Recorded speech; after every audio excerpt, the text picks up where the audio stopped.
right, welcome back to a very special episode of the Starfighter podcast. I'm the host, Torres, joined with some awesome guys here today. As always, the co-host, Jake Koskela. How you doing? Doing good. Looking forward to this episode. Yeah, same here. And our first guest, Austin Koskela, Jake's brother. How you doing, Hey. man? I'm doing all right. Thanks for coming on the show. Thanks for having me. And longtime friend, Alex Broughton. How you doing? Hey man, doing good. Thanks for having me on the show. Yeah, thanks for coming on. We're here to talk about Disney and Marvel because last week they dropped like an overload of tons of new shows and movies coming our way. We're going to go down the list and really break down everything that's going on. Let me pull that up. So I'm going to go down the list of these shows, and then we'll kind of just start diving in one by one. Sounds good. All right. We've got Ironheart, Armor Wars, Eternals, Falcon and the Winter Soldier, Shang-Chi, WandaVision, Hawkeye, What If, Doctor Strange in the Multiverse of Madness. Yes, Loki. That's it. Fantastic Four, Ant-Man and Wasp, Quantumania. We have the Guardians of the Galaxy Holiday Special. We have I Am Groot, Thor, Love and Thunder, Black Widow, Blade, Miss Marvel, Black Panther 2, She-Hulk, Moon Knight, Captain Marvel 2, Secret Invasion, and finally, we've got a question mark. I have no idea what that is. Anybody? I think that might be the Legends show, The which they Legend show. announced like 2 days later. Might That's be. true, Okay. huh? Okay. Or We'll go with Avengers. Or Avengers. Could be Avengers, we'll see. We will see. And Jake, if you wanna give some thoughts on that Legend show later, we can do that. Oh yeah, for sure. So we're not gonna get into all of them, but we'll do as many as we can, and basically the ones that we're really excited about. So we're gonna start out with WandaVision. Did you guys get a chance to see the new trailer? yes. Yeah. Yeah, it's a Yes. really interesting trailer. Again, we get some really like old classic sitcom vibes or comedy vibes. Reminds me a lot of I Love Lucy, and then it gets like distorted and goes back into what we might assume is reality, and they're trying to figure out why this reality or why their new life is becoming endangered. At least that's what we can kind of assume. So I was talking about this with Jake off air, but basically if the direction they go is like sci-fi and like different realities, I'm totally on board for this show. And Jake, let's get your thoughts on this. Yeah. When this was first announced, this was my most wanted show. I think since Age of Ultron, Vision has been an amazing character. Wish we could have seen him in Infinity War Endgame. But no, I think this show will be really cool. As we see with more news coming out, a lot of different characters returning. I mean, that's what really got me with all these Marvel shows and the announcements, that they're full of characters. It's insane. So for this one, they have said that Evan Peters is returning as Quicksilver, but not her brother one, the other one from the X-Men movies. So that's gonna be crazy. Yeah. Like, and I think we might see the other Quicksilver too. I mean, it can just, and with only 6 episodes in these shows, it's like there's gonna be so much information in these 1 episodes. But no, I thought it was super interesting, and it's definitely, like you were saying, that sci-fi vibe, because they're bringing in Kat Dennings again as Darcy Lewis, who has worked with Jane Foster in the Thor movies, all the scientists there. But we have really interesting other characters like Monica Rambeau, who's eventually should be the second Captain Marvel. And no, I'm really excited for this show, and I think that new trailer is pretty cool too. Yeah, I forgot that Evan Peters was coming back, but I'm wondering if they'll talk about maybe him actually being part of the X-Men, and maybe that's a way that they can introduce the X-Men. But we'll get into that again later. Austin, did you have any thoughts on this? Yeah, I think it's going to be interesting. As a standalone series, this actually might rank lower on my expectations. They just have to spend so much time with setups and tie-ins to so many different other movies and shows. So it could be a little bit more of a setup series for other things, but I don't know. I'll have to wait and see. But that's my. It's a little lower on my expectations for a good standalone series, I guess. Sure, Alex. Yeah, I'm excited for this show, especially since Vision was one of my favorite characters coming into the MCU canon. Once we saw him in Age of Ultron, I was like stoked. But for this show in particular, it was more exciting to see like how it's going to set up a timeline, where it's going to be set up. I know they've probably mentioned it a few times, but I think it's going to be interesting to see. I know for when we were watching some of the YouTubers going through every single frame by frame of what was going on, we noticed there was one scene that I took note where it was like she's looking at the yellow stone, the yellow gem, and people were like saying, oh, it could be it could be the time when she was in Age of Ultron and stuff like that. But I thought that was pretty interesting. But who knows? I mean, I think it's going to be I think it's going to be a cool show. It's going to definitely bring back Vision. I missed him in Endgame as well. But we'll see. Who knows if they'll bring him back too? But I think that'll be cool. Yeah, and I can't remember his name off the top of my head, but he's an awesome actor. The guy that plays Vision, Paul Bettany. Paul Bettany. Paul Bettany. Yep. All right, let's get into Black Panther 2. So unfortunately, we've lost Chadwick Boseman, who completely crushed that role as T'Challa and Black Panther. Yeah, it's just such a bummer not to be able to see him again, because like I just feel like he completely took on that role so well. But they announced in this live stream that they're not going to recast for T'Challa. So the question I want to throw out at you guys is someone else going to take on the suit? Could it be Shuri? I know a lot of people have been speculating that. And are we still looking forward to Black Panther 2? Let's go, Jake. Get your thoughts. Yeah. I think it was the right decision not to recast Black Panther. But yeah, I think Shuri is the obvious choice for that role. I think that's what they will do. So I think it'll just be interesting to see how they tie in Chadwick's real life death with the death of Black Panther. I think that should be like maybe their intro into the movie. Just see somebody in the suit, obviously, and then who kills him is going to be interesting too. So yeah, definitely looking forward to this movie. Alex, do you have any thoughts on this?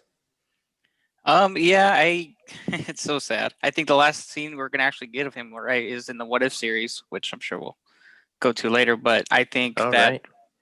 yeah, for Chadwick Boseman to be gone is sad. I think that his death being told in the MCU needs to be really fleshed out and be written really well, because it's gonna obviously it's already a big deal, but if they can write him out well, then it's gonna be hard to accept, but it's gonna, as long as they write it well, then I'd probably be a little bit more happy to see him gone. But I think Black Panther shouldn't be, to me personally, shouldn't be. Well, I mean, if he's gonna die, I just don't want. I don't want to. I mean, I love this Black Panther. I thought it was like it. I thought we were finally gonna have him because I liked him in the comics. I read him before the MCU made him a thing. So I mean, if they give it to Shuri, I mean, it makes sense if she was to be a woman Black Panther. Yeah, and before we throw it to Austin, it would have been awesome too, because T'Challa is supposed to tie into the X-Men because he has a relationship with Storm. That would have been awesome to see too. Mm-hmm. It's such a bad situation, but I think we can all agree it can still definitely be a good movie and pay honor to him. Austin?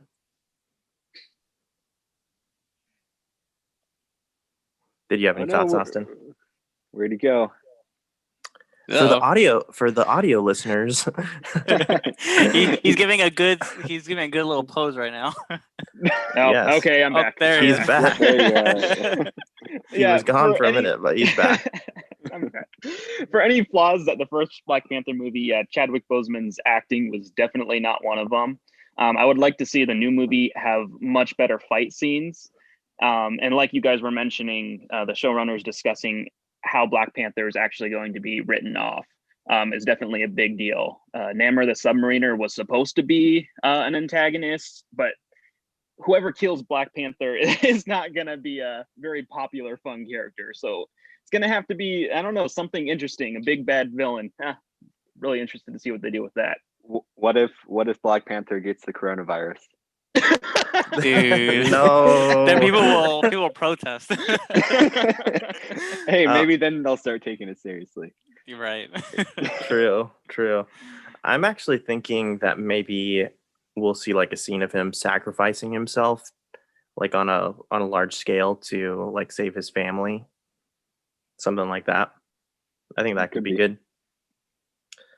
We're gonna move into the Loki series.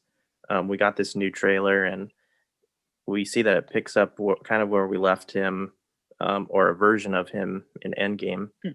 Spoiler show, so no worries. And so again, even in this show, we're dealing with a different timeline.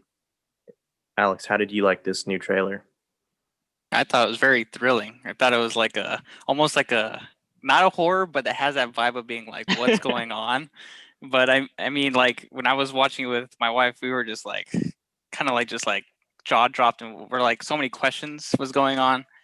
But I liked it. I can't wait to see basically the way that how I think it was the Sorcerer Supreme and Endgame described the whole timeline of the Infinity Stones, that bad timeline, because Loki took the Tesseract, but now we're gonna see that timeline play out as basically as all this darkness comes because he never returned the Tesseract. So I'm excited to see what they do with it. It's obviously not going to tie into the MCU canon, it is in the MCU canon, but it's not going to be that branch as we know from here on out.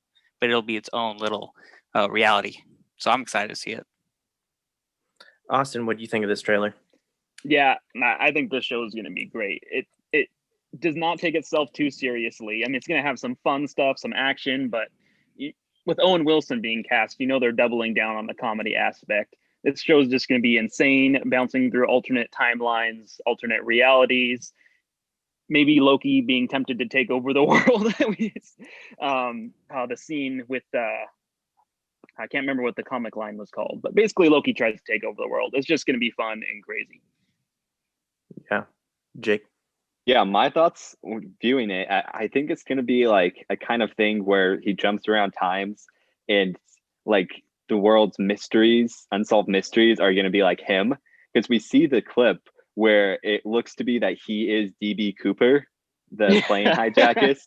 So it looks like that was actually him. Like everybody's wondering what that is, and it's like, oh, he skydived out of that plane and he was never found. Yeah, it's because Heimdall caught him in the Bifrost. It's like super cool stuff.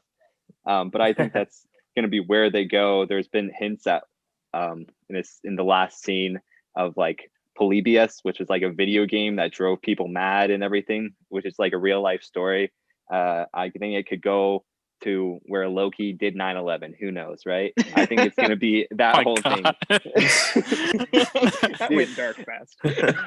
Everything. Got some high hopes for this, dude. It's gonna be crazy. He's the trickster, man. But no, I also think it's gonna be hilarious. It was awesome from the first scene in there, but it also could be super serious because we see at the TVA they have the statues of the Living Tribunal, which was originally planned to be an Endgame because it has a lot of ties to Thanos and everything like that. They're kind of it's basically like the judge of the universe. So it could be something crazy like that if we saw that in the Loki show. Who knows what the ties would be to it? Yeah, I agree. We're going to move on to Falcon and the Winter Soldier. So I've heard some things about this. It's not confirmed yet, but I'm hearing that this has to do with the government taking away the shield from Falcon, and basically they don't trust the two of them. They have to go off and kind of be vigilantes, and not they don't really have the support from the world that they used to. Are you excited about this new series, Austin? Oh yeah, the Captain America series is probably my overall favorite. I would say the Winter Soldier movie, aside from comedy aspects, I think is the best, most well done movie in the entire MCU. The fight scenes, the action scenes, this is going to be like the best action series I think of all of them. We hopefully will see some more awesome fight scenes like the elevator scene in Winter Soldier, or the fight scene between Winter Soldier and Iron Man with Captain America. Uh, really cool choreographed stuff like that. Winter Soldier is one of my favorites, and definitely looking forward to this series like a ton. Yeah, Alex, what do you think?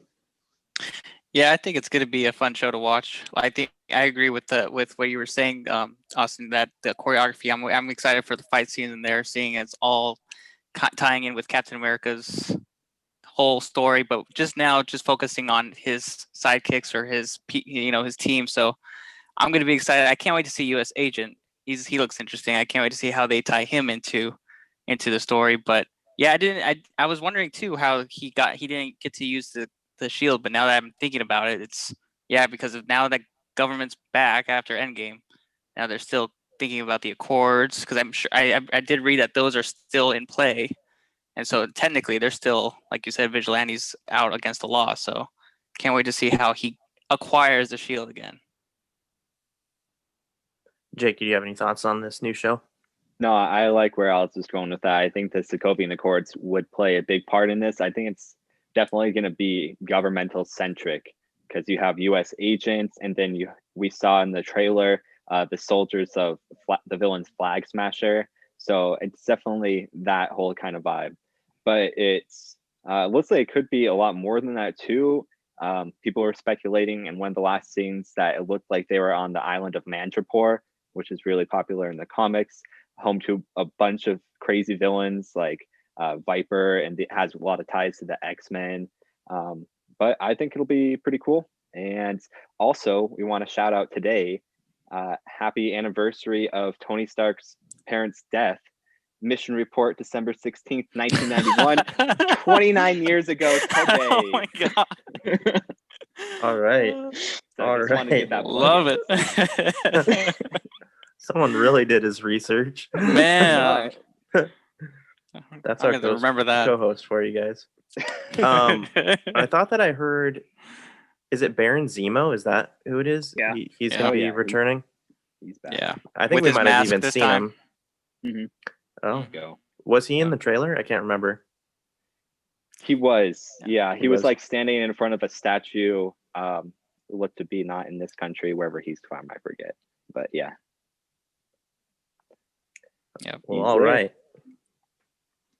We now move on to Armor Wars.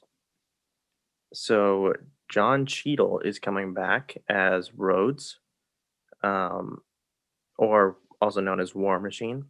And so we're going to explore what happens when Tony Stark's tech, his equipment, gets into the wrong hands. Are you excited for this? And could we see some flashback scenes with Robert Downey Jr. In this new series? What do you think, Alex? I hope Robert Downey Jr. comes back. I mean, seeing as how the MCU is using him as an AI in the comic books, and using him as like Iron Man, but as an AI, I think they should really adapt that. I mean, it's if whether or not they make him another contract, I seriously think they should, and just create an AI type like Jarvis, but for Tony Stark.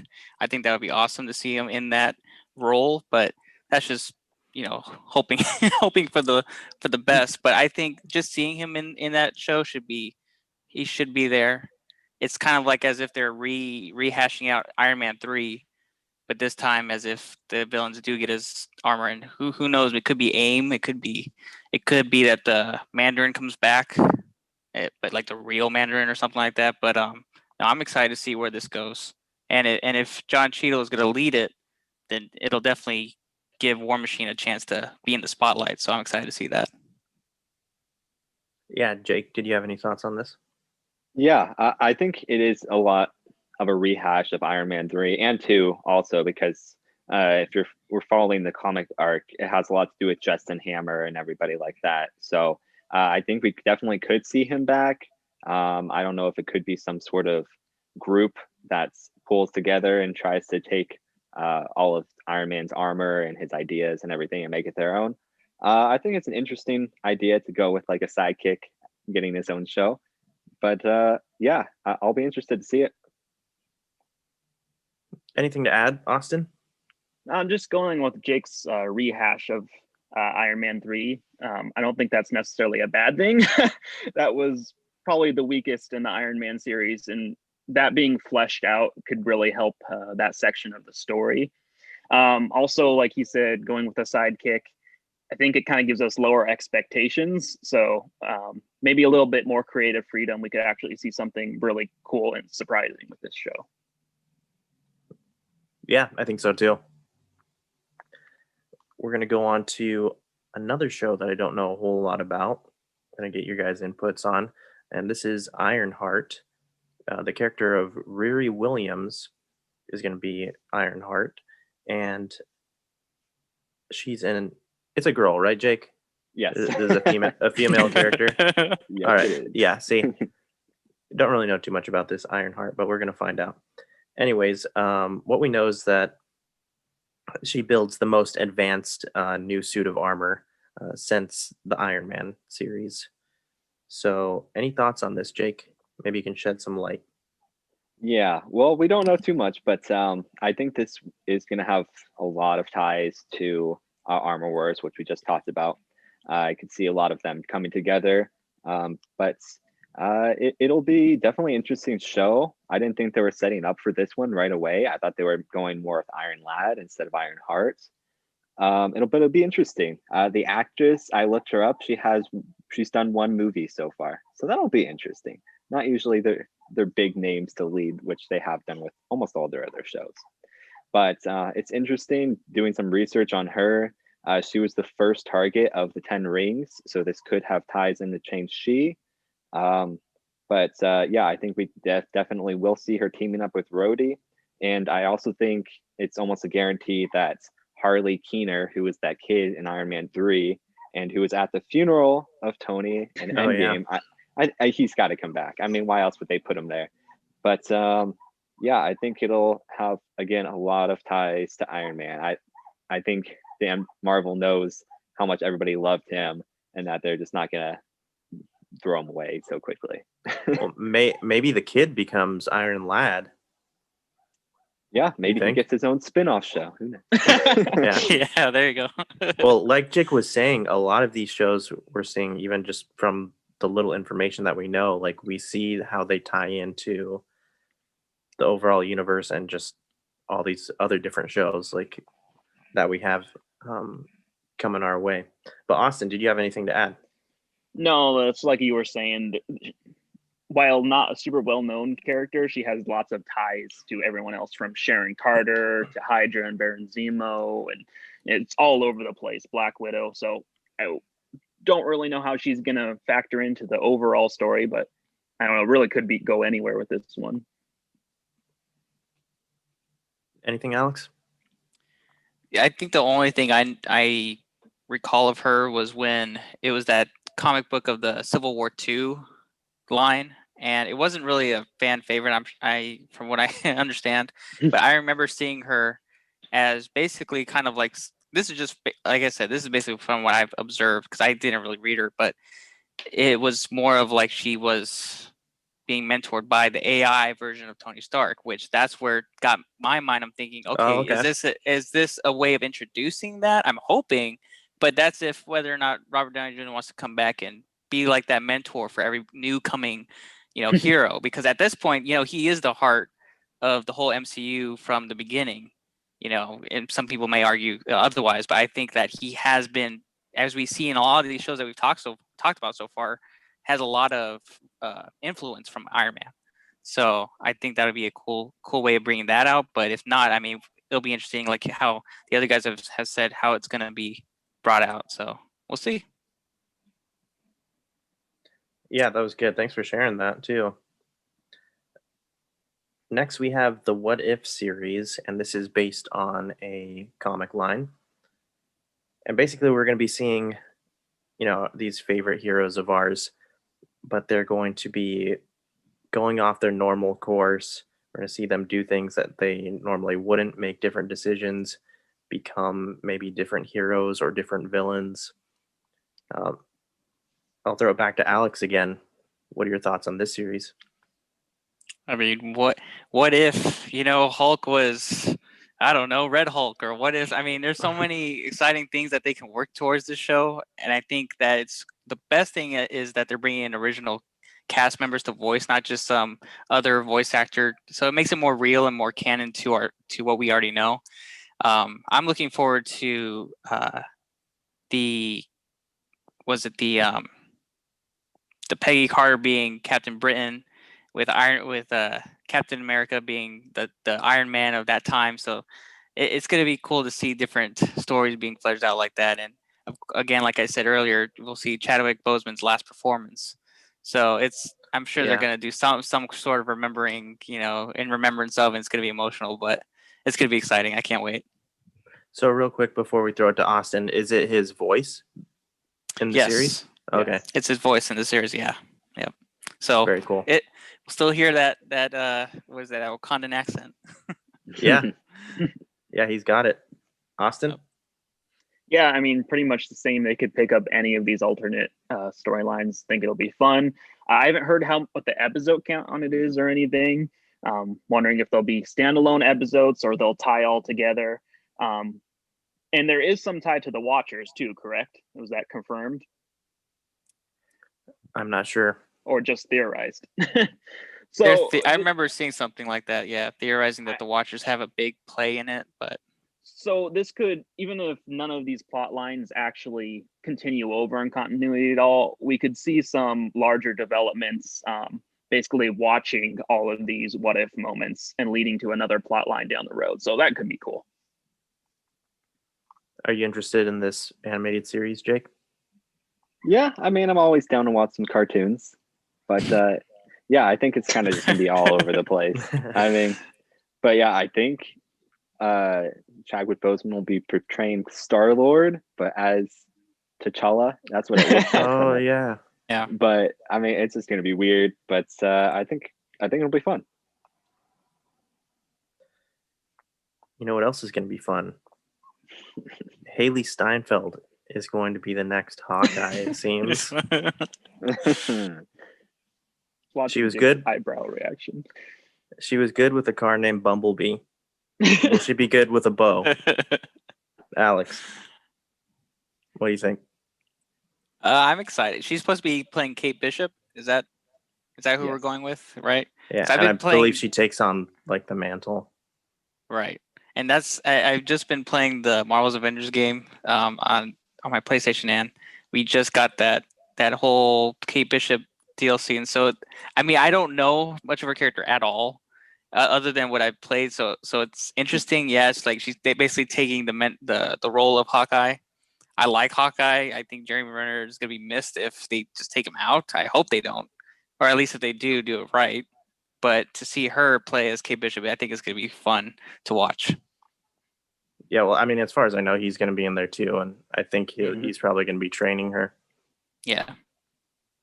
Jake, any thoughts on the Hawkeye show?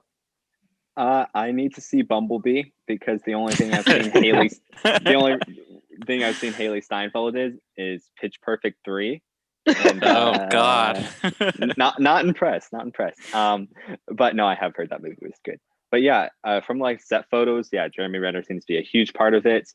There were some photos seen with him wearing hearing aids because, like in the comments, he does go deaf, which is interesting plot point. And I don't know if you guys have seen the set photos of her in her Kate Bishop uniform. Looks like it could be good. We'll just have to see where it ties in, but I think Hawkeye's on the way out, unfortunately. Austin, do you have any opinions on this? And is Pitch Perfect 3 one of your guilty pleasures as well? I have not seen Pitch Perfect 3. No, I agree. It does seem like Clinton Barton as Hawkeye is on the way out. I would like to see him return to the Hawkeye persona versus I was actually not a big fan of that particular portrayal of Ronan. It was kind of out of left field without enough lead up. And I don't know, maybe we'll see a little bit more backstory about what led him to that point or something more interesting that way. We just didn't have time with those Avengers movies to get into all the backstories of how everyone got to that point. So yeah, maybe a little bit more of his backstory, maybe some resolution on some of his plot arcs that we've only touched on. But other than that, I don't know. We'll just have to wait and see on that one. Yeah, I'd like to see more about that too, and basically how he ended up down that path, that kind of like darker side of him. Moving on, something I'm looking forward to is the new Moon Knight series. I've heard a lot about this character. I've never really taken much time to really dive into him in the comics. But what I do know is that this is a character that suffers from multiple personality disorder, which is really interesting, and is a vigilante. I've heard that he's the Batman of the Marvel series. It seems like Oscar Isaac is going to be the one to capture this character and give it to us on the big screen or however big your TV is nowadays. Austin, what do you So cut me off if I go too long on this one, because this is the one I'm actually most excited about. Anything you got, throw it at us.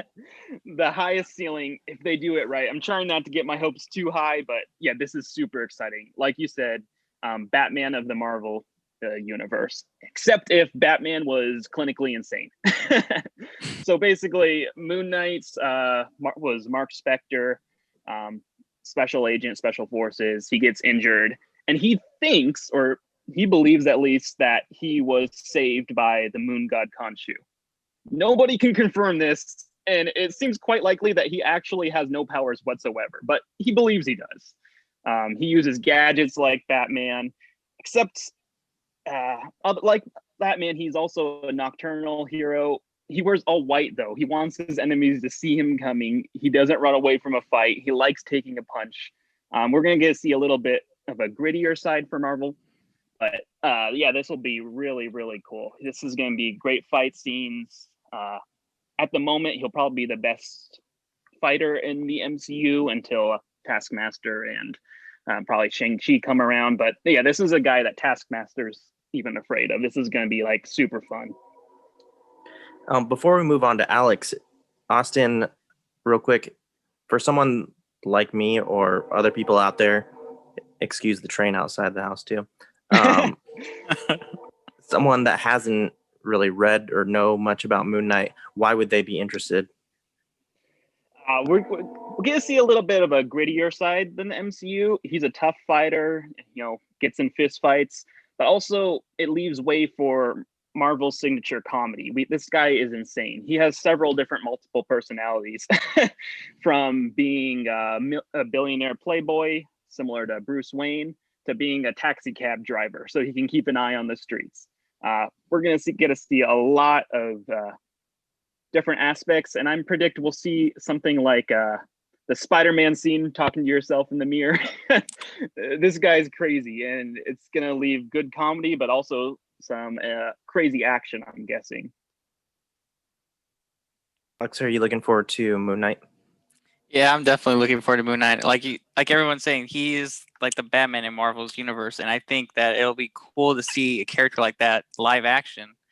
But also because I too don't read up a lot of his comics, but I've only ever seen him in like games or different just little bits of pieces of he'll come into a main comic book of either Spider-Man or She-Hulk or I know Fantastic Four, I think, but like you were saying, he is this character that for me, because I love Batman in the DC universe, is something that who knows how they're going to portray him, how well it's going to be, but I think it's going to be amazing.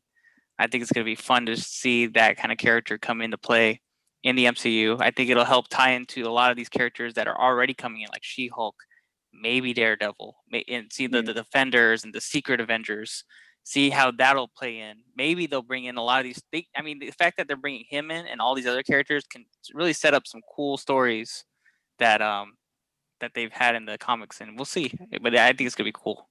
Yeah, you mentioned tying in with Daredevil and stuff. Yeah, Moon Knight has been a member of the Heroes for Hire, which would leave us, Luke Cage, Daredevil, Iron Fist, tying back to all of that. So yeah, that'd be a cool way to tie it back in.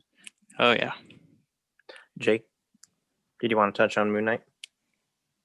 I like you don't know too much about him, but I think everything is well said. This is definitely highly rated on my lists. I think it could be something like Daredevil. I thought that was an awesome show, how they portrayed it as so dark. But I think it will definitely have that signature MCU lightness to it at certain parts. But yeah, definitely look forward to this one. We're going to move on to the Fantastic Four. This is a big one. I've been waiting pretty much half my life to see a Fantastic Four movie done right. Lord knows Sony can't do it.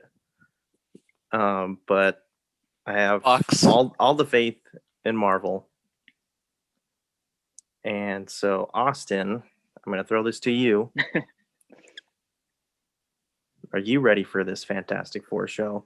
And is Chris Evans coming back as the Human Torch? That would be absolutely awesome. Unfortunately, I don't see that happening, but I don't know. You can have your hopes. Yeah, no, for sure. I'm definitely looking forward to this.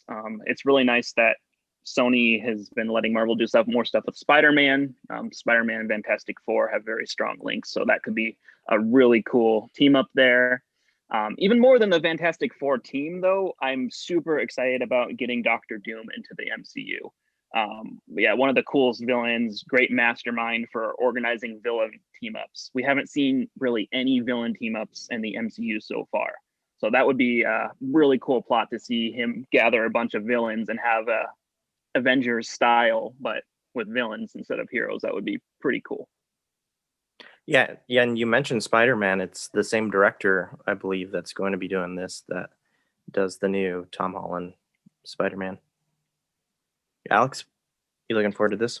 Yeah, I'm happy to not see Fan Four Stick, but finally see a Fantastic Four, like basically bringing the main family home into the MCU is going to be amazing if they can just do it right. And I know they will. I know they're gonna take care of that baby, basically.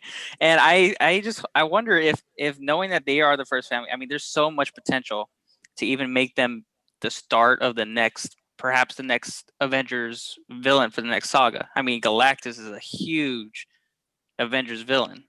And they ruined featured in Fortnite. It was reached, yeah, right. It was featured, but not the Cloud. We don't want to see the Cloud again. But I mean, they could really do. They can make that a big deal. Or Doctor Doom. It would be really cool to see a more of a villain that, like you said, brings up other villains into play, or is in a realm that's very dark. Who knows? But I think that would be a really cool way to bring up the next Avengers villain. And also, maybe since they're setting up the multiverse with everything, maybe they'll do a little funny Easter egg with Chris Evans being Human Torch. Hopefully, that would be a cool dream come true. Just to get some fan service in there, But yeah, there's so much room for creativity there, and I can't wait to see how they do it. It's just, please don't make another Fan Four Stick. Please don't make another fan. And do Doctor Doom right, man. I'm serious. I'm curious to hear what you guys think. How do they stick the landing? How do they get it right this time? Because for me, I think you really have to do good by Mr. Fantastic and either the CGI or on him and on the Thing or the suit, whatever they're going to do. If it's practical effects, they have to do it good for the Thing as well. Jake, what do you think? Yeah, personally, I like the first Fantastic Four. It was good. I mean, it's a little outdated now, but I think casting is a huge issue. If it's not John Krasinski and Emily Blunt, I'm gonna be so disappointed. Like, it's got to be them. The other two, I don't care too much about them. and definitely don't cast like kids. Like, what the heck was that? Like, I don't need to see that either. I want them to be adults, please. Come on. But no, I think we're all just kind of waiting to see how they're introduced. I think the most possible landing spots are in Spider-Man, which was heavily speculated before, but now, as we'll talk about later, with Quantumania, Ant-Man and the Wasp, with Kang the Conqueror, and again, Quantum Realm traveling to who knows where, bringing who knows who in. I think it'll be one of those ways, and yeah, again, hope they get it right. Yeah, did anyone have any more thoughts on Fantastic Four, since this is one of the bigger announcements, before we move on? I just don't know if I can take John Krasinski serious yet. Oh, really? For Jim Eyebrows by Mr. Fantastic. Yeah, I guess I don't know. I haven't seen him do anything really serious, although he does have some like story arcs in The Office where he's more serious, and I think he could do good. I Yeah, think it so would be we'll see. exciting if they did, but yeah, it would be cool. I mean, if they're doing Miss Marvel and she's already a character is all stretchy, she grows and is almost similar to Mr. Fantastic, I'm sure they'll make it somewhat cool with the CGI. I mean, the fact that they can bring in people, make them younger, I mean, the CGI is fantastic, so I'm sure they're going to make Mr. Fantastic good. So, no pun intended. Yeah, good point. Good point. We're going to move on then to the She-Hulk series. We've heard that the same actor, can't remember his name off the top of my head, if anyone knows, shout it out, but the same actor that played Abomination in The Incredible Hulk, he's coming back. I believe it's Tim Roth. Oh, dang, really? I love Abomination. Yeah. I totally forgot he was Abomination in that movie. It's been forever. Yeah, Tim Roth is fantastic. Yeah, so that'll be cool. And then I believe Mark Ruffalo is also going to make an appearance here and there. Alex, I remember seeing The Incredible Hulk with you in theaters. I remember one of us really loving it. So what do you think of She-Hulk? Are you excited for this? I'm excited for She-Hulk. I'm excited to see those characters come into play and bring out more Hulk like story. I think he's just one of those characters that needs to be drawn out more. I mean, they've done a really good job with him, with Mark Ruffalo. I loved it. And to see Abomination come back is awesome. Hopefully, I'm more excited to see if they maybe even bring Thunderbolt Ross, seeing him as Red Hulk, maybe as like a little Easter egg. But no, that show is going to be fun. And then maybe tie into how she comes in with Spider-Man, because she's a lawyer. So is she going to help him with his situation? I don't know. There's so many things to think about. But yeah, I'm so excited to see different versions of Hulk come into the MCU now. So that's gonna be fun. I've heard that Daredevil could make an appearance too. Going along with that point of her being a lawyer. Austin, what do you think about this new show? Well, now that I realize that Tim Roth is going to be in it, I am a ton more excited. I love Tim Roth. Yeah, I think he'll be excellent in it. And yeah, going off what you guys were saying about the courtroom stuff, I would like to see this show actually have some courtroom drama. With these series, we're having a little more time than we do in movies. So it's action nonstop. We can see like more of these characters' lives and, bring the scale back down a little and make you get more attached to these characters. So they can have bigger impacts with their plot later on when things get crazy. But yeah, I'd like to see some courtroom drama. Tim Roth all over the place. That'll be awesome. Yeah, definitely looking forward to this one. Awesome. Jake? Yeah, I think Red Hulk would be super cool. I'm hoping that they bring back Samuel Stern's leader, because he was in the original Incredible Hulk. We see that towards the end there, that he does get their gamma radiation on his brain, and then they just never went back to it. Leader is a super cool villain, and obviously with Gamma, he has strong ties to Hulk. But I think he would be a really cool villain for that show. Not really too off topic, but I gotta miss Ed Norton, to be honest with you. How do you guys feel about Norton versus Ruffalo? I've never been a huge Ruffalo fan. He's okay. I don't hate him, and he does a very passable job. I don't know. There's something there that just doesn't quite fit for me. I can't say exactly what it is, but just not my favorite casting.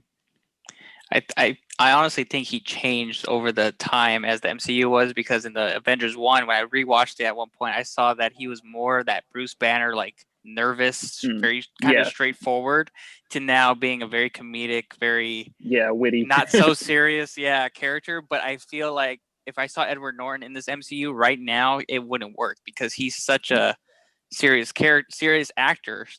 But I think that's why they picked Mark Ruffalo, because he could just fit that vibe that they're doing with MCU, because it's not so serious if you think about it. But I wish it was, because I like that version of Bruce Banner. But yeah, I can agree what you're saying. But yeah, I think it's just because of the fact that he plays that vibe that they're going with. Yeah, that's a good point. You definitely see that progression of his character. Mm-hmm.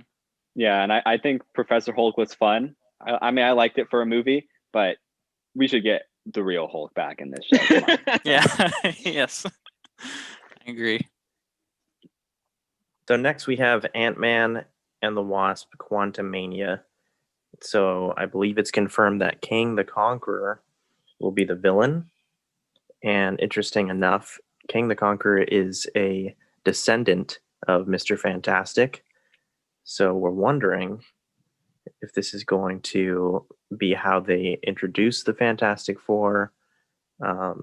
Jake, what are your thoughts on this series and just the progression of how they're going to tie in all these new characters? Yeah, I do think that is the case, that this will probably bring in Fantastic Four. But I think Kang is huge. So far, we haven't really seen a setup for the big bad villain after Thanos. This is probably the most likely one, just because that's the one we've seen so far be cast and everything like that. He's probably the second most powerful villain that we've seen so far in MCU, second to Thanos, of course. But just this is going to be another crazy movie, because obviously Kang conquers a time traveler. He basically conquered every time region that he was in, from the Egyptians to all the way now and into the future. But yeah, I think they will somehow need to harness the quantum realm to move through time, like they discovered time travel in Endgame. So it all comes back around together. But I think getting to know Kang will be interesting, because it is basically heavily speculated in the comics that he's a descendant of Reed Richards and Sue Storm there, but we really don't know his identity, which is interesting, because it's kind of like the last Ant-Man and the Wasp, that in the comics you didn't know who Ghost was. Nobody did, and they created a character for that role. So it'll be interesting to see who they create Kang to actually be, because we don't really know what kind of person he is. I'll be honest, I didn't see Ant-Man and the Wasp. Was it good? It's good. That's like one of two movies that I haven't seen for the MCU. Goodness. Not that great? No, I have opinions about that one. The villains were weak for sure, but yeah. The villains were very weak, and we kind of got away from the feel that the first movie had. It was silly. It was small scale, like this little heist. Had a totally different feel than anything else we'd seen in the MCU.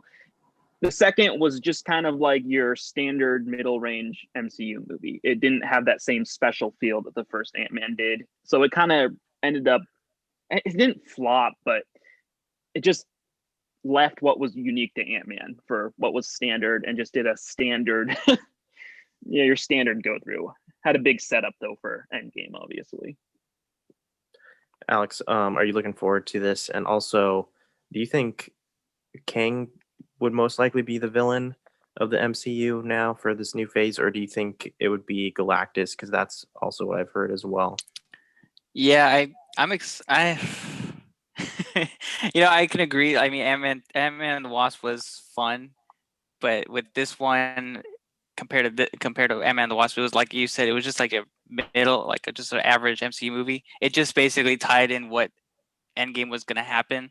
So this one, I think it's going to be fun to watch. It's just going to be, I think Kang as an Avengers wouldn't work, only because of how they and I always go back to this in my mind, is how Kevin Feige wants to go a more cosmic route with this new saga, and I feel that Kang the Conqueror wouldn't, if they're gonna make Ant-Man and the Wasp, if they're gonna introduce him in that show, I don't see why, because like you have, for instance, Tony Stark have the Mandarin, or you have like if you had like all these other villains that aren't as big, you know what I mean? It just doesn't, like Red Skull, he's also a villain that the Avengers have had run-ins before. So it's not like, it seems like the MCU is using these villains as just as a filler in for their character only. Hopefully Kang comes in because he is a big character for the Avengers too, especially with Fantastic Four. But I don't see them using him as an Avengers villain, unfortunately. Gotcha. Yeah. Yeah, Austin? Yeah, I agree. It's kind of an odd place to stick King the Conqueror. He's such a big villain, but coming into this movie, unless we see him just like introduced and having an impact here and then showing up much later on for a bigger role, I also see that being very odd. A little disappointed here with the Ant-Man, the time skip. I feel like that kind of ruined a big dynamic of the Ant-Man movie. Him with Cassie, his daughter, had some great scenes. He was a very small scale character that it really worked with that family dynamic and everything. So now we'll see Cassie as Stature, of course. It's a little hard when you see characters too that all have very similar powers. How do you make it exciting? So I think this will be a really cool movie with a lot going on. I just have kind of a little worried about it as far as an Ant-Man movie goes. Like Civil War is a super fun movie, but not a great Captain America movie, in my opinion. So I feel like we might see a little bit more of a situation like that. Lots of setups, lots of big things happening. But will it be a great Ant-Man movie? I don't know. Can it still have that same humor? I guess just have to see on that part. Civil War to me feels like another Avengers movie. Mm-hmm, for sure. Basically was. But I mean it's really Tony and Cap's movie. I have another thought on that though, but I think that ties into the whole. Well, we're gonna come to that, so I'll hold my comment. Yeah, I mean, I'm loving the conversation, you guys. Yeah. Jake, did you One last want to thought. say anything? I was disappointed to hear that they recast older Cassie Lang. The new actress is Catherine Newton, which is the only movie I have seen her in is Detective Pikachu. And I thought you were gonna say Pitch Perfect 3. Oh my god! I mean, I love Pokemon, and I thought that movie was pretty good because Ryan Reynolds carried that, obviously. Oh, but my god, the acting was so bad in that movie. It was so bad. So she's got to step it up 10 notches to be able to be a freaking superhero in the MCU. All right, guys, we still have so much more to get through. All right, well, we know it's a crazy time with COVID and everything. I don't know about you guys, but I absolutely love going to the theater to this day. And I'm surprised to hear that Black Widow isn't going to streaming. It's going to still have the theatrical release. What are your thoughts on this, Austin? Is this the right move? And are you looking forward to this movie from what we've seen in the trailer? It's going to be interesting. It all depends on how it ties in with other continuity. Like, why do we need this movie versus this one first? Makes me a little nervous that this movie won't have as big impact on plot, seeing as they can wait it out until a theatrical release. So yeah, I don't know. I'm not a huge fan of the Black Widow. I do like Taskmaster, and I was a little disappointed that he was going to be in a Black Widow movie. So I don't know. This is one. We do have Samuel L. Jackson confirmed in this, correct? I'm not sure.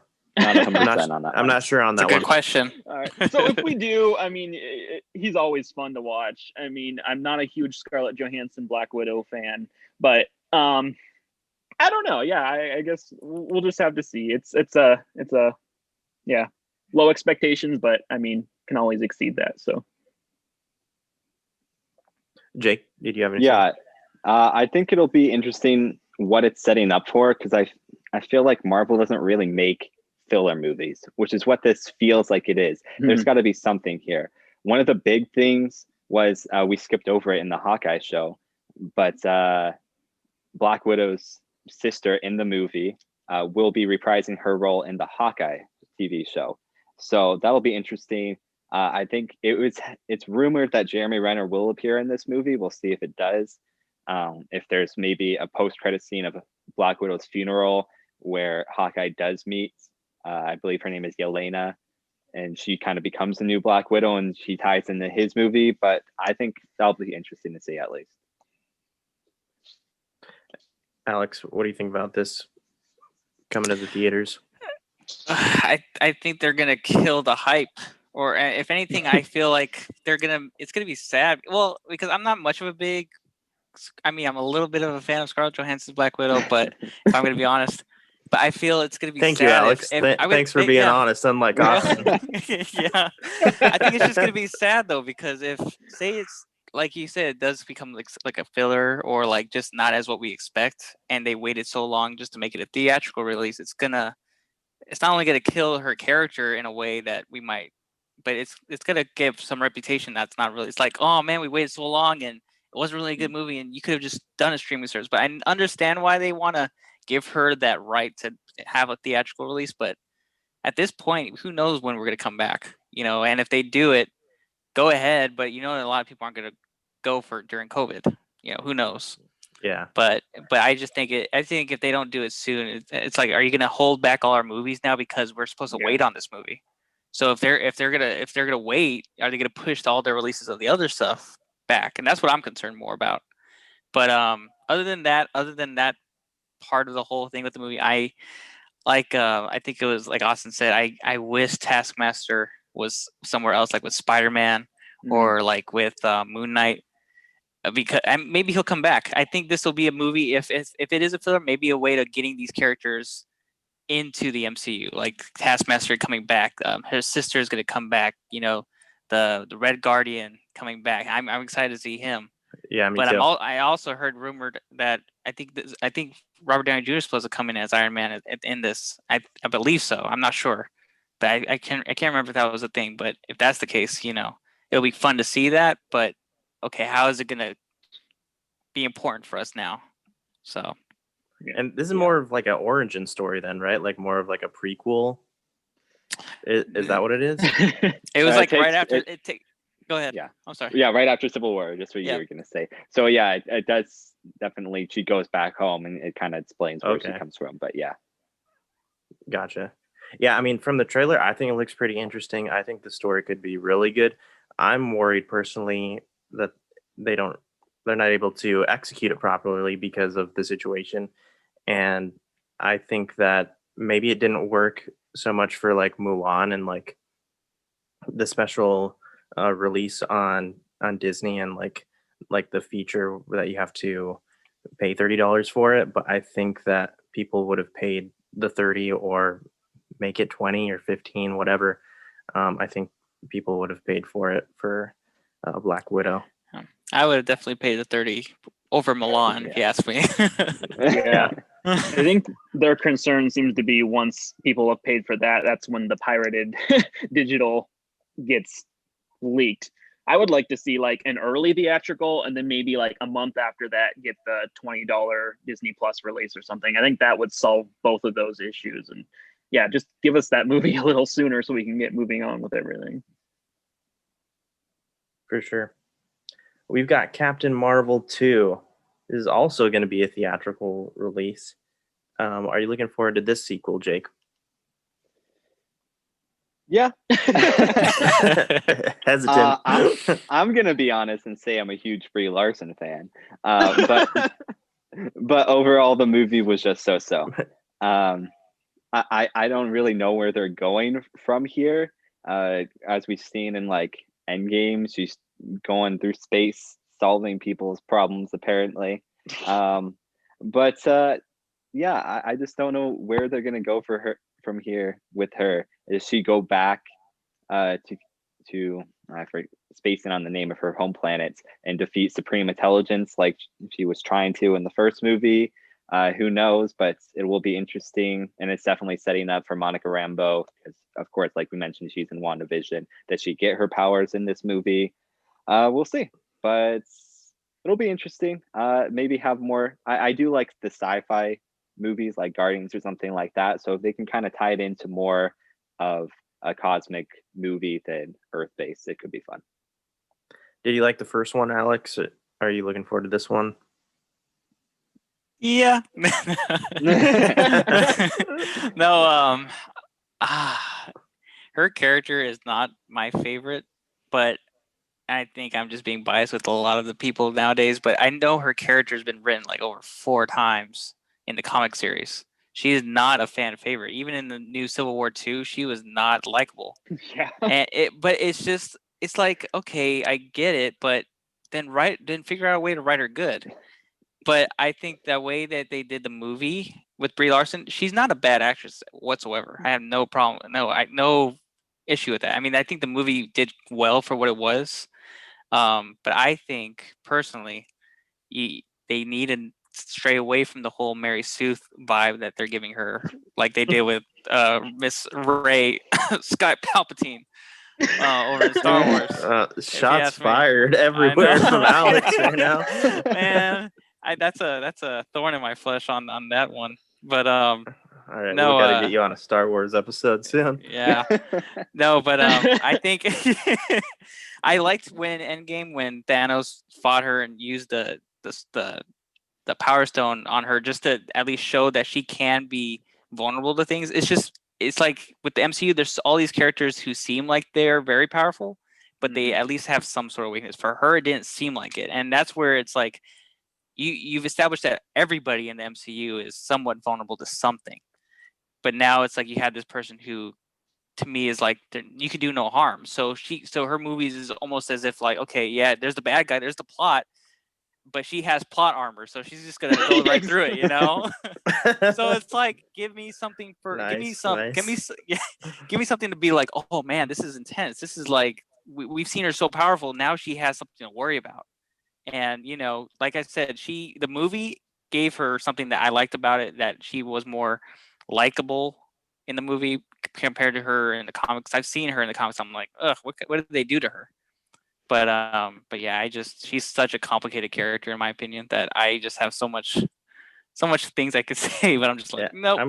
I'm glad you're here, Alex. It seems like there's a lot you need to get off your chest. Yeah. So it's good that you're here. Thank Austin, you. are we gonna see her fly through another huge ship in this next one? Just like yeah, I'm gonna have to start out like everyone else.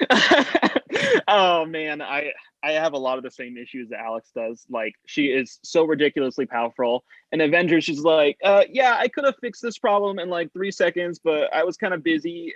So it's like there's no point. Like, what is the point in Spider-Man? busy getting a bad haircut.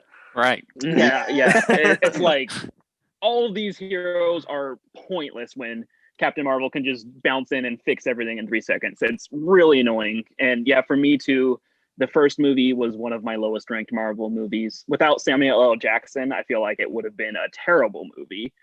Or at least, I mean, Marvel level terrible.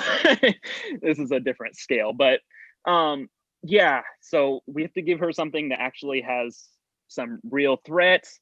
I almost want her to get away from the rest of the heroes a little bit more. Yeah, maybe more into more powerful cosmic heroes. And we'll get into that a little bit later with the Eternals. But yeah, she needs something on a different level. She's not on the same level as these other heroes. And having her there just cheapens basically what they're contributing. Spider-Man can't contribute anything when Captain Marvel can just do it all herself. So yeah, interesting to see where they go with it, but yeah, hopefully it's a little bit different direction with her. All right, we've got Doctor Strange in the Multiverse of Madness. It seems like Wanda will be making an appearance from what we see with the cast listing. So she's going to make an appearance. Maybe she'll even have an important role. How is this going to tie into the shows, and how will this tie into the overall phase of the universe? I'm going to throw this over to Jake. Yeah, I think the general consensus is WandaVision happens, Scarlet Witch just screws everything up, and then Doctor Strange is going to be in that show. I think he's probably going to appear towards the end somewhere, but in this movie, he's still cleaning up her mess. That's definitely what it's going to be like. But this show could definitely be a trip. I think it's probably my second most wanted behind Spider-Man. But they're definitely moving Doctor Strange around a lot. I, like even in Spider-Man 2, he's kind of all over the place. He might be like kind of the new mentor Tony Stark type, which would be cool because I really like him. The first Doctor Strange was interesting to say the least. It was different, but I think this one with Nightmare presumed to be the villain, I think it could be a really cool movie. Austin, did you have any input on this? Yeah, like Jake was saying, WandaVision is definitely a big setup for this movie, which is why I worry about it a little bit. But yeah, this movie should be chaos. I'm wondering if this will open up even more multiverses or universes or whatever you want to call them in this multiverse of madness. Possibly really wondering how they're going to link the Blade movie into everything. This could be possibly a portal into that, some alternate world. I don't know. Yeah, just have to wait and see on this one. It's going to be chaotic for sure. Alex, any thoughts? Yeah, every time I see that, title, I just think, okay, so they're gonna bring in different universes like DC's with all their Earths. They're gonna try to establish something that now make all these realities come true for us in the MCU. Like you were saying, Austin, about Blade, because they weren't trying to do a lot with like magic and they're more trying to make it a more cosmic route with everything. So if they're really gonna do that, I feel like they're gonna do something to make it seem as if everything that's gonna come into the MCU is somehow cosmic related.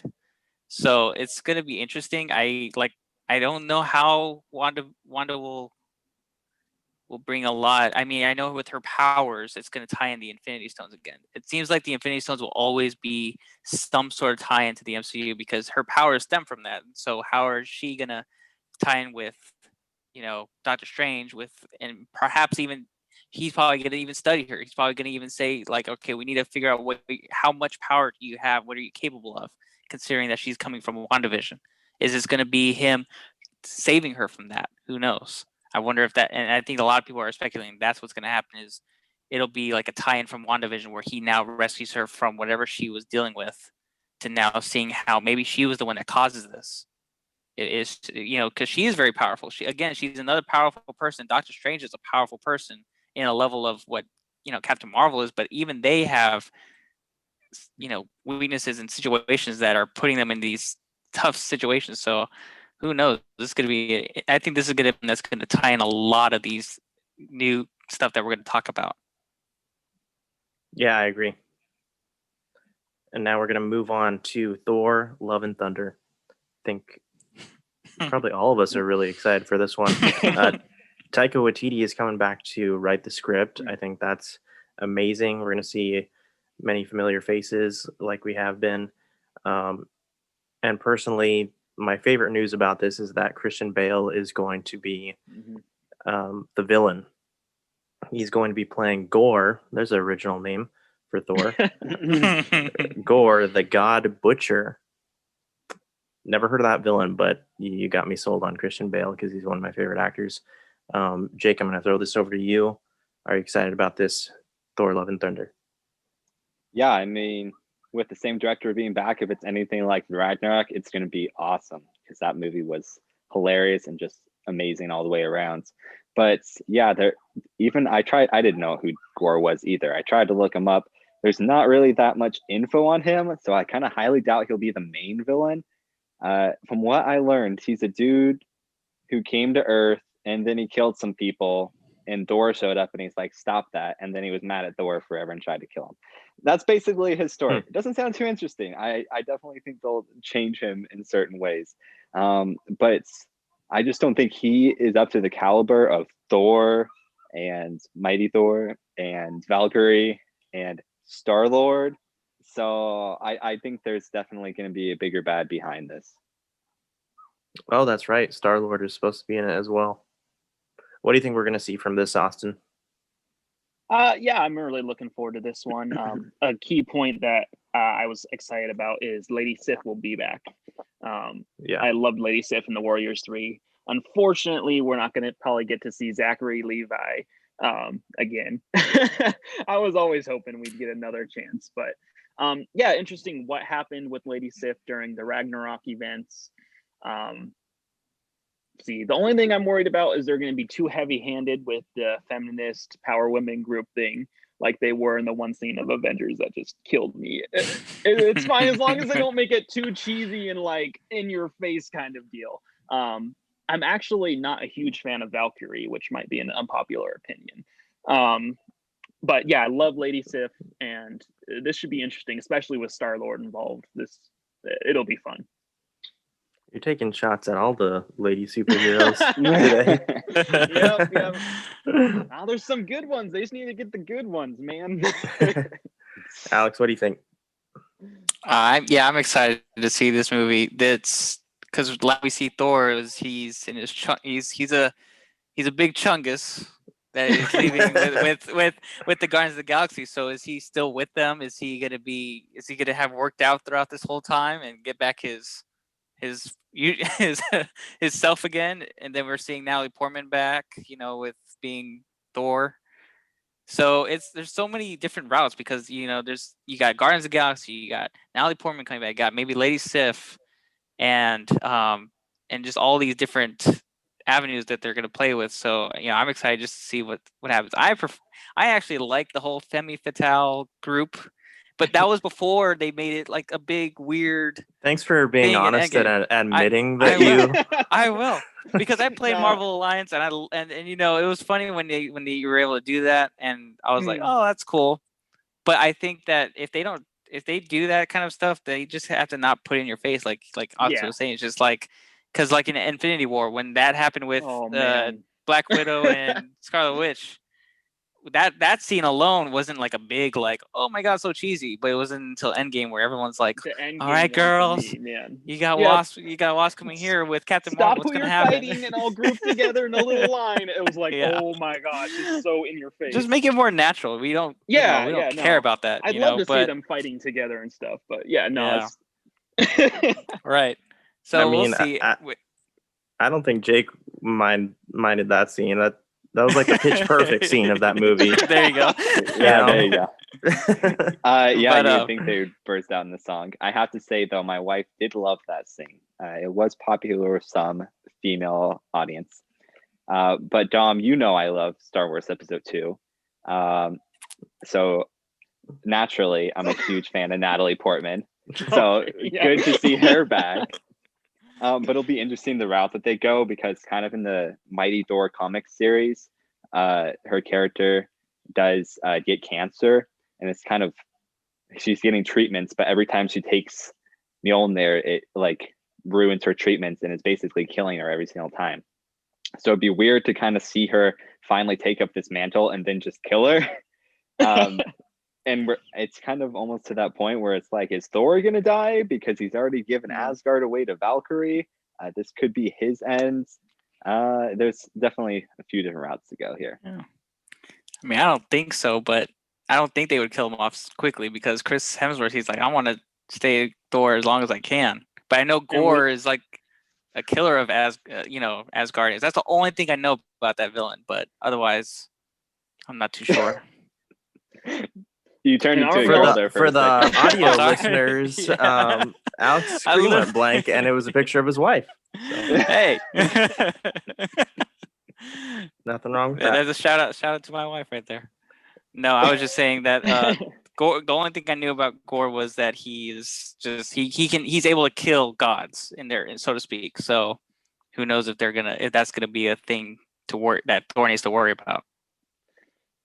All right, so guys, we have a. Oh, go ahead. Go sorry. ahead, one last thing is it confirmed though we're going to see Thor in the third Guardians movie? I thought that was confirmed a long time ago. I in think which case so. he wouldn't die in this movie. So A lot safe of for stuff little I while. mean, happened with that movie. yeah, I mean, that was the last I I heard. feel like it'd be funny if they made him, if it's a holiday special, he'll be like the Santa Claus because he's already that look. But I mean, he's part of the Guardians of the Galaxy right now, so Be I would awesome. He assume just so. ditches being Thor and just becomes a Guardian, like semi-permanently. I'd love that. That would be fun. Sorry, go All right, ahead. Go guys. ahead. Moving on. No problem at all. We have a few more to get through. Want to thank the audio listeners and our viewers for sticking around for our fun conversation. If you're still listening, yeah. Yeah, cut it into a double episode or something, 2-part. Lost me at Pitch Perfect 3. All All right, so next we have Secret Invasion. We've got the Skrulls back. We've got Sam Jackson back as Nick Fury. Will this be on your list to watch? Alex, I'm going to throw it to you. Yes, and this was actually what I was gonna talk about when we were talking about Civil War earlier. It's like they're bringing in these titles from comic series that should be, in my opinion, like an Avengers title Mhm. in a full-out movie, not just Captain America: Civil War or not just Nick Fury: Secret Invasion, because Secret Invasion is like a big Avengers Huge. issue. It's huge, and especially with the Skrulls, because at first with Captain Marvel, I'm like, oh man, it's the Skrulls. What are they gonna do? They're gonna ruin it somehow, because those are Avengers level threat villains. That's what and also when I was talking about Kang the Conqueror, these are Avengers level threats, but yet they're tying them into movies that just seem not really a good place to put them. And so I feel that it's going to be fun, but I kind of disappointed just because of the fact that this should be an Avengers issue, in my opinion. Austin, what do you think? You looking Yeah, forward to this one? completely agree with Alex's points on it. Because definitely love this plot and storyline. That's a huge one, and I'm hoping this is just going to be an introduction to it, so we're aware of the situation. This could even retcon things in a canon way where someone was a Skrull the whole time this was happening and things like that. So this could hopefully just be an introduction to a plot that carries through for movies and movies and movies, and later we find out the secrets behind all of it more.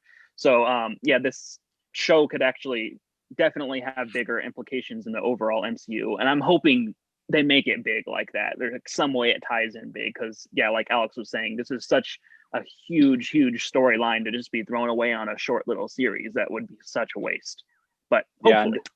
and they've been setting it up for too long. Setting it up Yeah. in Captain Marvel, setting it up in Spider-Man: Homecoming with the post-credit scene showing that Nick Fury is working on Sword, the space side of Shield, basically. And to just put that into 6 episodes and call it a wrap, I just don't see that happening.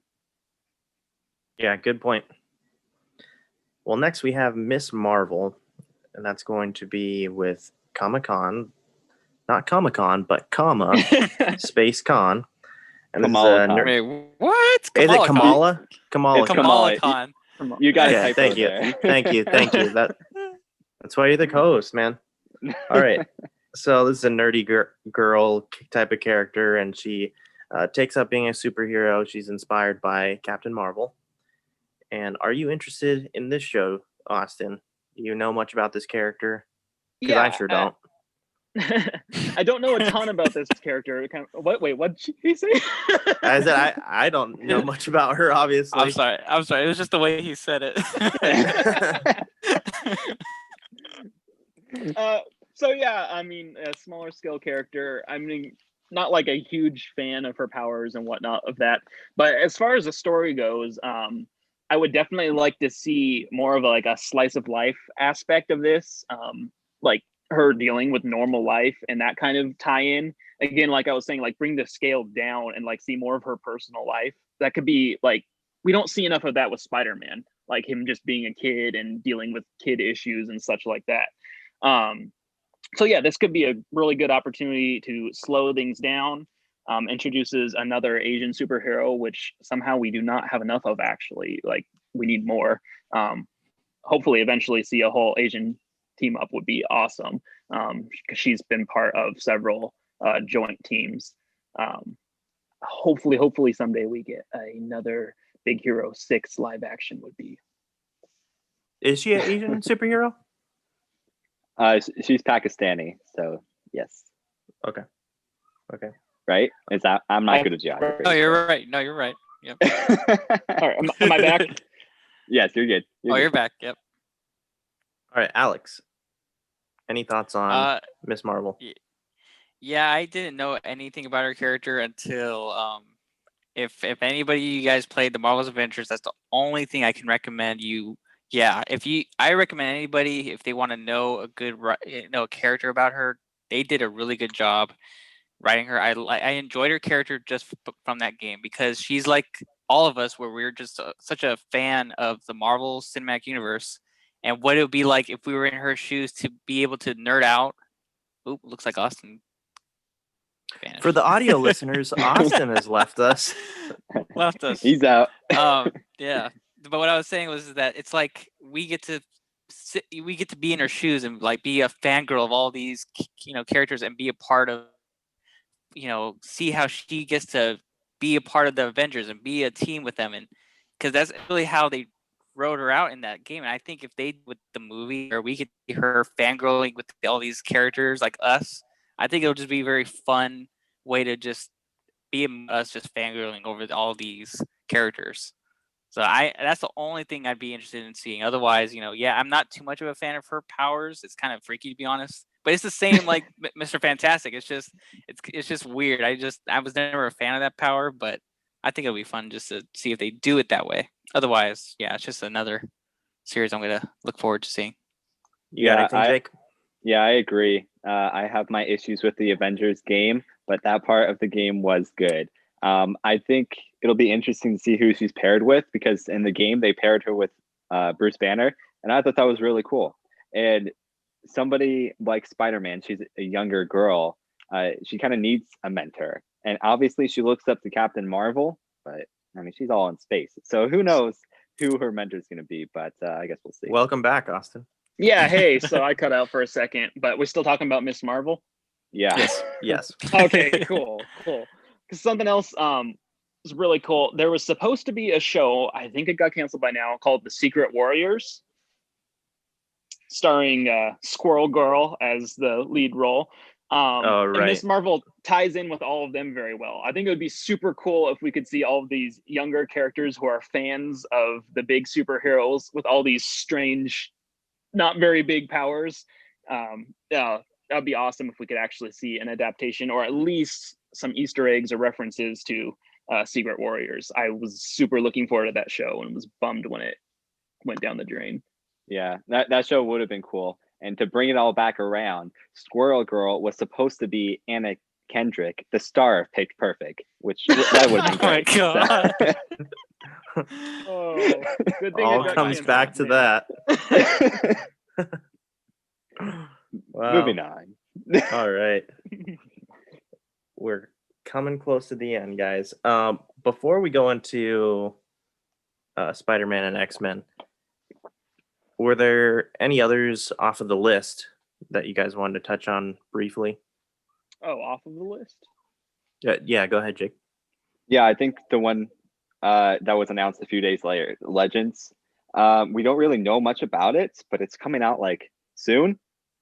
So it basically just looks at. Do you know the date? It's a week or two before WandaVision, so like the beginning of January, one of those few days there. So it says it's just going to take a deeper look at each of the Marvel characters, starting with Vision and Scarlet Witch. I don't know if it's just like a recap to catch people up on these characters in case they haven't seen all the movies, or it might be new material. I really hope so, but that one it's kind of weird. It looked like a recap to me of big moments, but is this one animated as well? Do we know? No, it didn't appear to be animated. No. Oh, okay. Yeah, it seems Alex, like did you have any mostly thoughts? recap. Yeah. With Legends. Yeah. Oh, I'm sorry. With Legends, I think it's just for me personally, I thought it was just gonna be like a little like recap. Here's where previous on the MCU, what's been going on lately. But other than that, that's all I got. Were we talking about others on the list that we haven't talked about yet? Yeah, just briefly some other ones that we wanted to hit I was real dying quick. to talk about Guardians of the Galaxy holiday special. I'm kidding. No, Shang-Chi is one I'm like actually super, super, super excited about. Think that movie's going to be awesome. The Master of Kung Fu. Super good choreography. Hopefully, we'll see the Mandarin introduced as the real Mandarin. And it's looking like very likely Shang-Chi will be the Mandarin's son in this adaptation, which could be really interesting. And again, I always hope for Shang-Chi tying into Iron Fist and the Heroes for Hire. So I'm actually super looking forward to that movie. So I take it that Austin, you've read some of the comics. Not really. No? Okay. How do you know about the much of character? How do you know about the character? I don't know. I just like hear about him, and then you go down a rabbit hole. Oh, okay. Okay. No, he just always seems so cool. And for a live action adaptation, I love seeing the super awesome choreography that can be done with these kind of heroes like Iron Fist. I mean, the CGI stuff's cool with the fights and blasts flying everywhere, but when you bring the scale down, I don't know, those smaller scale things, the more up close things hit for me a little bit harder. So that character is a big opportunity for introducing a lot of cool elements like that. Anyone else have anything on Shang-Chi that you wanted to share? Yeah, I just think it's interesting. It comes out like 7 months or something, and we know nothing about it. Like it's a wrap already. And I mean, if it wasn't for COVID, we'd already have seen it, or it would have been close, the release date. But I think we'll definitely see a trailer for it at the very least when Black Widow releases.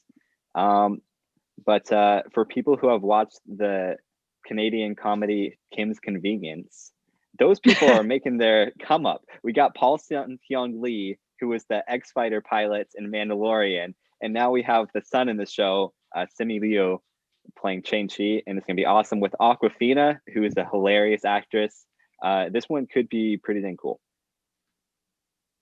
You're always giving a shout out to that guy.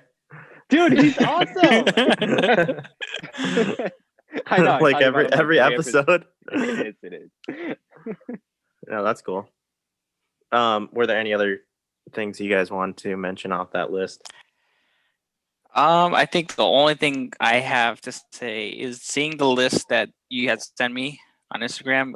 I was just now comparing it to the original saga of the MCU started off. I mean, we went 6 movies before we got Avengers movie, and we're going off of like, I don't know, like what is this, 16? No, maybe, I don't know. There's a lot of movies before we even get an Avengers movie. And whether or not they stick one in there, all of a sudden, is all up for grabs. But it's just interesting how they're doing all of these movies, and yet they're all tie-ins with all these characters coming in. They're finally just bringing. It's not just one solo character now having his own movie. It's like a bunch of characters coming in and having fun and playing and seeing what they can do. So I'm interested to see if they're going to do one anytime soon. Yeah, well, I mean, it's interesting you say that because I think they're definitely hoping that they put out the next Avengers movie in theaters. I mean, I think that they're somewhat confident in Black Widow being in the theater, but they're not 100%. Like we kind of touched on earlier, like even like Warner Brothers and Tenet, that was kind of just like a trial run, even though Nolan had a lot of confidence in that. It's not really going well for these big movies in the theaters right now, and it's still probably going to be a while. Yep. Touching back to what Alex was saying about no Avengers announcement is definitely an interesting thing. I was wondering if the reason may be because not wanting to spoil the name of the team.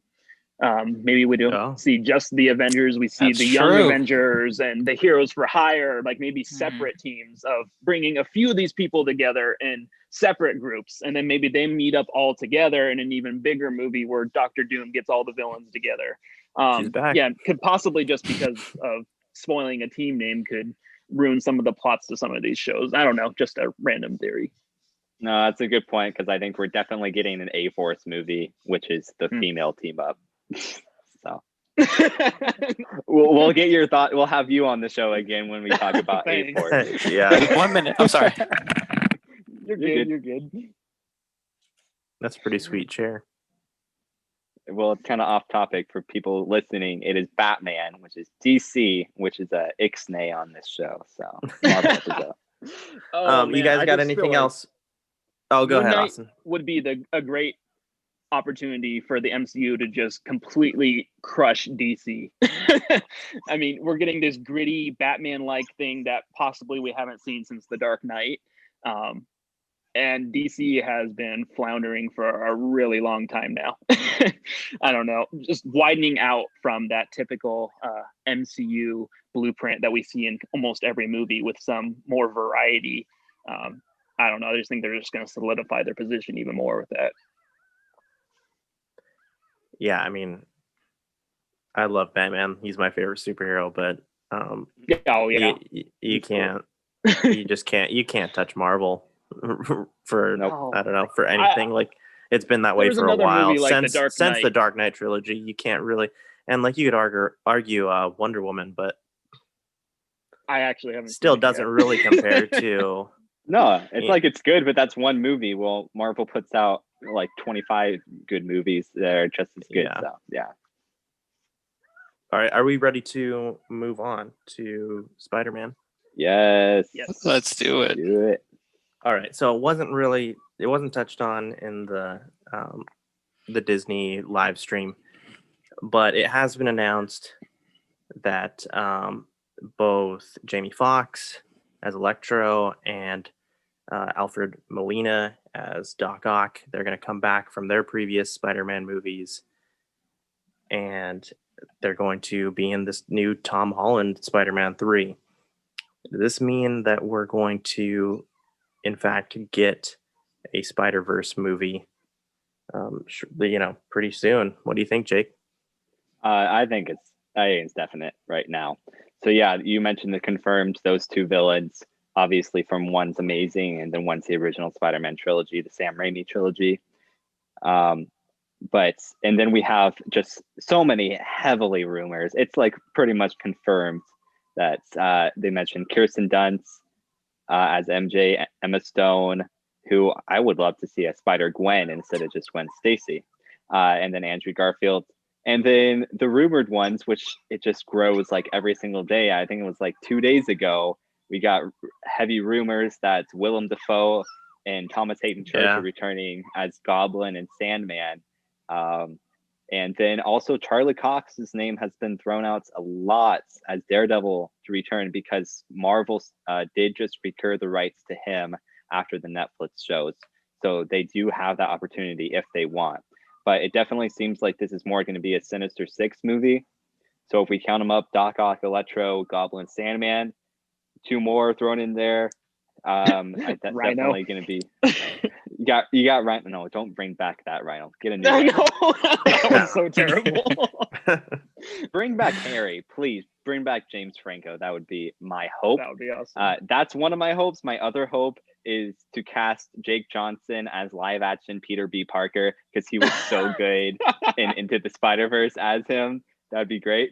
And Spider-Man has just set up for so much. They already have Donald Glover. If he returned as Prowler, and then his nephew, of course, Miles Morales, being in the movie, it'll be interesting because obviously we just had the animated Spider-Verse, but put out a live action one. Why not? Everybody's gonna love it. Alex, what are your thoughts on this? Are you pretty stoked? Dude, Spider-Man is like my favorite out of all of it, and I think it's just at this point I'm like, where's Tom Holland in this movie now? Because so many rumors are going. Until I see Marvel saying, okay, here's what we got, then these rumors are just like hearsay to me because you're telling me. At first, I want, like, for me, I told my wife I want a Sinister Six Spider-Man movie, a good one. You know, the Marvel Spider-Man game did just so, and I want to see that as a movie. I want to see that movie. That's like I would die after that movie came out is if a Sinister Six were to come out. But it's like now they're doing so many rumors with now it's like, okay, are you making this a Spider-Verse movie now, like live action? Which is fine. I'm good. I'm all down for it. But I feel like they need to do a Sinister Six movie. I think that's the best thing that you can do. And whether or not whatever they decide to do, it's fine. I mean, they got Vulture. What is it? What I forget his name. Batman Vulture. Yeah. Yeah. That guy, and then they Falcon. got, they do have Electro. They have Shocker, not Electro, but Electro, Shocker. Whether or not Mysterio is really dead, I love Jake Gyllenhaal's Mysterio. I think that was like the best thing that they could have ever done for Mysterio, and I hope he comes back. But yeah, I think this movie is just so just up for grabs of what they're gonna do, what direction they're gonna take with it. If it's a Sinister Six, literally my life would be complete for Spider-Man. Austin, any thoughts? Yeah, both Alex and Jake were saying about Sinister Six and Spider-Verse.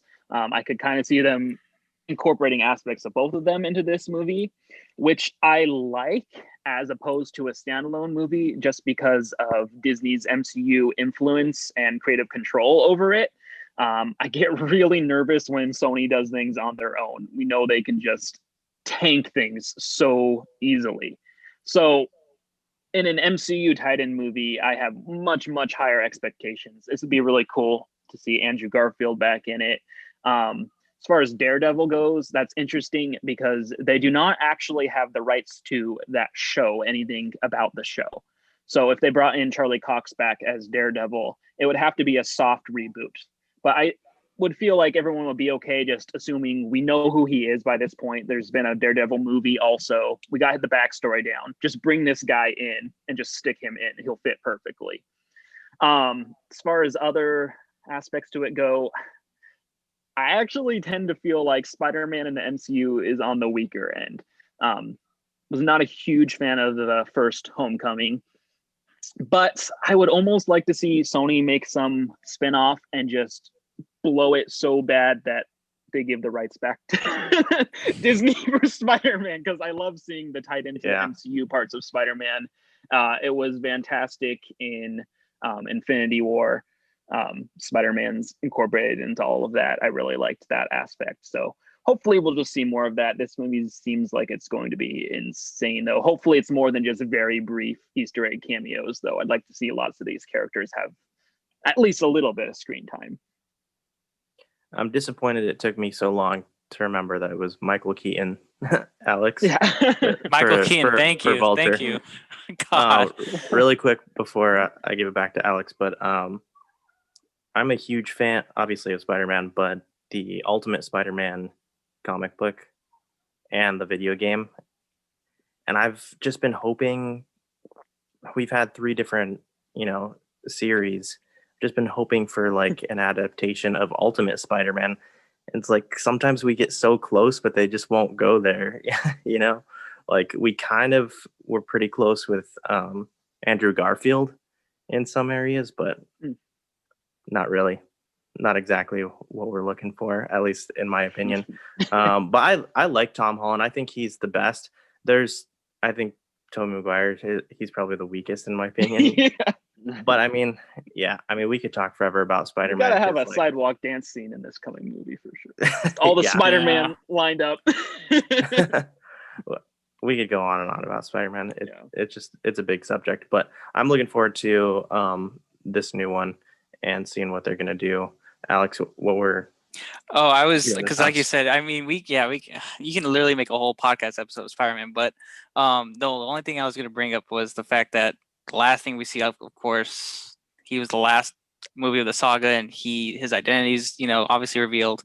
I think it's been told that Benedict Cumberbatch's Doctor Strange is supposed to be in this movie, and so I know in a comic book after the first Civil War, he revealed his face to the world because he sided with Iron Man in that comic book, and he went to Doctor Strange to wipe everybody's memory of him ever being shown at Peter Parker. Whether or not that's how he's going to do that in this film, or because, that's his big thing is his secret identity. And I feel like the MCU has made that a joke at this point because he's shown everybody his secret identity at this point. But all I have to say is knowing from where we are now is that he's obviously on the run. This could be a Sinister Six tie-in with maybe, like you said, the multiverse where it's, have a Spider-Verse. But I just think it's going to be interesting how Doctor Strange will come in, all these other characters will come in, but at the same time, remembering the fact that his identity is now out in the world, and how are they going to really mess with that was what I'm kind of concerned about. So, but we'll see. All right, I think we're going to move on to our last topic of X-Men. Again, not really any recent news, but we do know that Kevin Feige said that they are working on a series. Sorry about the siren outside. It's like really close. What'd you do, man? Uh-oh. You're about to get swatted. Yeah. Pirated some Pitch Perfect movies to send over to Jake. Nice. All right. So, yeah, no recent news, but I mean, it's been confirmed that they are working on something. We have all these different shows, like we mentioned before. There's like perfect segues that they could bring in the X-Men. Austin, what do you think about this? Do you think we're going to see them sooner or later? Maybe it's a surprise introduction. Yeah, I would like to see this maybe handled a little differently. We're very familiar with the X-Men at this point. We've had so many movies. We've had the same plots done multiple times poorly by now. No, but really just knowing that there are mutants, just introducing that idea, we can see random mutants pop up as side characters all over the place before bringing in more main characters. Obviously recasting like Wolverine and stuff will be a big deal, whether they will do that, whether it'll work. So yeah, really getting some more obscure mutants with obscure powers could really be cool. That's part of the fun of X-Men, is all different levels of mutants with very strange abilities, some that might seem useless on their own. Curious how they'll do it, if there'll be any explanation with Scarlet Witch and Quicksilver tying in at all too. Wouldn't have to retcon too hard since we don't know too much about their backstory, but could be interesting. Obviously looking forward to X-Men being introduced for sure. Yeah, Jake, any thoughts?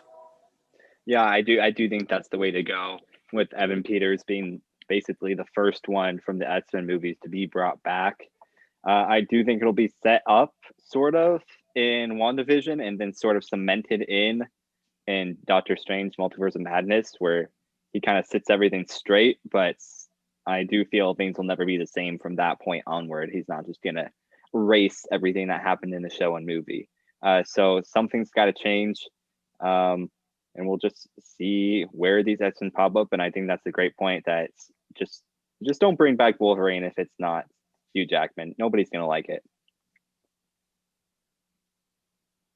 Yeah, do you think we're going to see Hugh Jackman come back, Alex? I think Hugh Jackman kind of like did something or said something that people were like, he might have "Oh, said, yeah." I think if I remember correctly, but I mean, I'm not. It'll be tough to swallow if they decide to recast Wolverine, because he is an important character. But I have faith MCU will do it right by that character, by whoever they cast. It depends. But I feel with the MCU establishing the X-Men, the mutants, into their story, because if you think about it, they're more of like a segregated race with all the humans. They're like it's their own, like Wakanda, or the Asgardians. They're their own people. And yeah, good point. And I always reference the Civil War comic book because I think it's the best comic book to see everybody into one. So if you ever haven't read that comic book, read it, because it really shows everybody in the Marvel universe and how they all work together and how they work in the same world. And so I think however they make the mutants part of their MCU will be really interesting, because really you have all these characters who have abilities. Okay, so then what makes them so different? What is it, like a disease? Are they going to make it like a disease that comes in or something like that? But I don't know. It'll be interesting to see how. I hope they bring in McAvoy, back as Professor X, because he was really he all those characters had a really good start, if you ask me. But and then Deadpool, Ryan Reynolds is going to be exciting to see. I really feel that Deadpool is just going to pop up in Spider-Man 3. So. Yeah, maybe for like 2 seconds, tell a joke and leave. It's just I'll be happy with that. Just do those little things throughout, and that'll be it.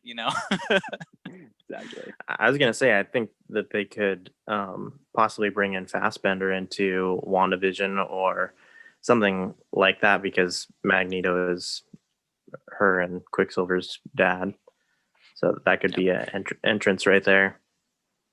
But yeah, did you guys have any other thoughts before we close up? think we did it. No. Man, Marvel is a big Yeah. topic, man. Right? Yeah, I mean, just tons and tons of stuff to look forward to. Yeah. And Looking yeah, it's forward been to a it. blast talking with you guys. So thanks a Yeah, lot for man. being our guests, Austin and Alex. Yeah. It's fun. Yeah. Thanks for having us. It was fun. Yeah, we'll definitely have to have you guys back for.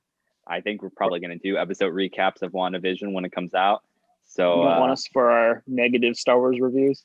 Yeah, that too. Hey, I'm all for negative. Sounds Dom's like you always get the- getting. Yeah, Dom's I mean, getting on me I for don't- being negative. No. I don't mind negative. As long as it's not like hate, you know what I mean? Which Jake isn't. You know, it's like you know how to give a negative I hate opinion. Rose. I hate her. I hate her. Uh, Anyways, And I have to with talk that- about how much I hate her every episode too. Yeah, no, my wife was really excited to hear that I was doing this podcast too. She's a big Marvel fan, so she has some words too. So I'll see if all right. Yeah. Definitely. All for that. All right, guys. Well, it's been a blast. Thank you guys so much. I want to thank our audio listeners and our viewers on YouTube. Please give us a like, hit the subscribe button, continue to follow our shows. We've got a lot more coming your way soon. And we're going to sign off, and we will see you next time. Until next time. Later.